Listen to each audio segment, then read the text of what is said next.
കഴിഞ്ഞ പ്രാവശ്യം അറ്റൻഡ് ചെയ്തതാണ്. അപ്പൊ എനിക്ക് കിട്ടിയ ഒരു ബോധ്യമായിരുന്നു, എൻ്റെ ജീവിതത്തിൽ ഞാൻ പലരോടും ഇപ്രാവശ്യം ഞാൻ അന്ന് തീരുമാനിച്ചു ഞാൻ ഇതിനു വേണ്ടി പ്രവർത്തിക്കുന്നതായിരിക്കുമെന്ന്.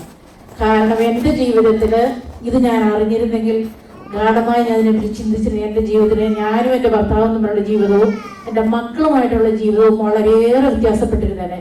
അതുകൊണ്ട് ഞാൻ ഇപ്രാവശ്യം ഇതിൽ കുറേ പേരെ വിളിച്ചു വരും, അല്ലെങ്കിൽ ഞാൻ അവരെ വിളിച്ചപ്പോൾ പറഞ്ഞവരാണ് എൻ്റെ അനുഭവം ഇതാണ്, അതുകൊണ്ട് നിങ്ങൾക്ക് ഒരിക്കലും ഒരു നഷ്ടമാകുകയില്ല, നിങ്ങളെല്ലാവരും പോയി ഇത് അറ്റൻഡ് ചെയ്യണമെന്ന് പറഞ്ഞ് ഞാൻ പലരോടും പറഞ്ഞു. ഇതാണ് എൻ്റെ ബോധ്യം കിട്ടിയ ഒരു കാര്യമാണ് കഴിഞ്ഞ സെമിനാറിൽ.